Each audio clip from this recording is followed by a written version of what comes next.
So in terms of common law, a building forms part of the land. Everything built on the soil belongs to the soil as well. The principle, there's also another principle that says that the owner of the soil is also the owner of the sky above it. How then does this apply to a sectional title scheme? And how does a sectional title scheme work from a legal standpoint? Do I, as an apartment owner on the third floor, hold any right over the land below should something happen to that land below? So I'm so excited that you're giving me that question. It's actually one of my favorites. This is one of the only things I enjoy about sectional title, is the complexity of the law behind it, because this is super old law. This is very strong Roman law and Dutch law as well. Actually, fun fact, in Roman law, we actually saw this divided ownership, not shared ownership, not like two people own a property together and then we use the term undivided share of a property, because you can't break a property up, a full title property. You can't break him up and Chris, you and I buy a property together.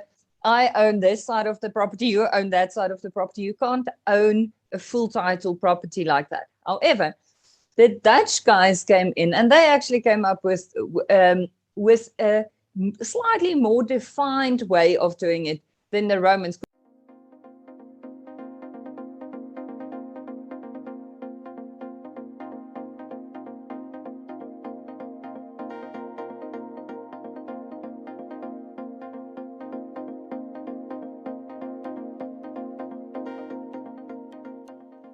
Because remember, when we talk about Roman law, we really talk about those oomies with the living in the night sheets and eating grapes and stuff. I would have told you guys, to be honest, I think we would have been those people, those philosophers, jurists talking about, but what about this and what about this while we eat grapes in, sheets. I think I would have worn something slightly more comfortable, but be that way, it's that. So obviously, in the time we're talking, there weren't as many people on Earth as we currently have.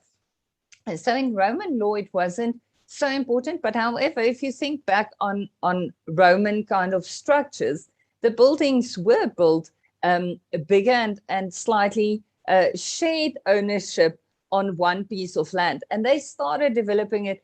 And then the Dutch came in, and remember, Holland is this big, and actually Holland is built more into the sea than out of what it was supposed to be. They like moving into the ocean there. So the Dutch had to really optimize their space, and this is why from Dutch law we see much more like gebreekte eiendomsreg. That was more my Afrikaans version on a very Dutch term, but I'm not going to give you my Dutch today. So basically what they said is, if we're building, we only have this much land, but we have this much on top of the land. Okay, how do we deal with this now to build up, but we don't have the common law position of when you own land, everything attached to it and everything on top of it belongs to you. I just want to say in inverted commas, in brackets here on the side now, remember, you do not own all the way up. You have a limited sky ownership. So you can't build, that's why you can't build like a 59-story building in the middle of a suburban area. You can't go up. You can't put poles and stuff up over a certain limit. Your title deed will actually give your sky limitation as well. So it's something quite important to know. But yes, you do own it, so you can plant a tree, you can build a tree house in the tree. That's cool, it is yours. But when it comes to sectional title, what the Dutch did is they said, okay, let's change the way it is. Let's change the common law position, and let's say we build properties on top of each other, but you have full ownership of your property. So let's not talk sectional title for a second. Let's talk ownership in a context where you have one building and multiple owners, but it's a multiple-story building. Unfortunately, that would still be undivided shares in that property.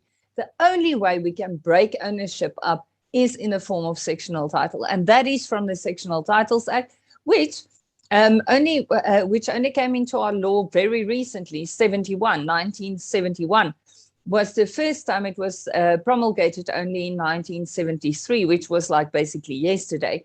And so it's still a very new part of our law. It's a pleasure for all the people that I just called very young right now, who's around 50, but it's a pleasure.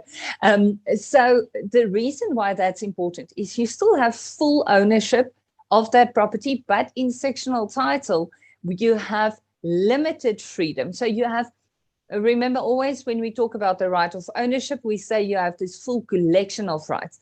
In a sectional title context, some of the rights are slightly limited. For instance, you now have a body corporate, and a body corporate can decide we are painting the building orange.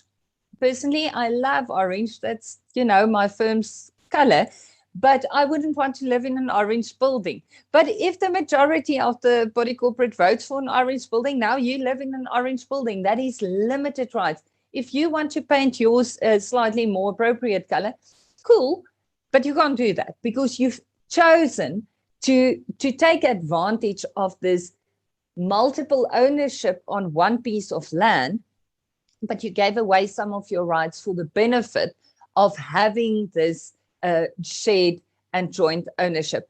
So as a owner of a sectional title unit, you only own the unit.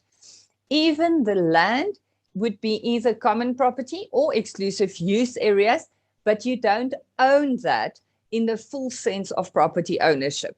You have a limited right to it, and cool that you have the right, but you can't go wild and, for instance, decide that you want to, build up, but there's a neighbor on top of you. You can't just drill a hole in the wall and be like, but it's my property. It's also that person's property. Thanks so much, Cilna, for that answer.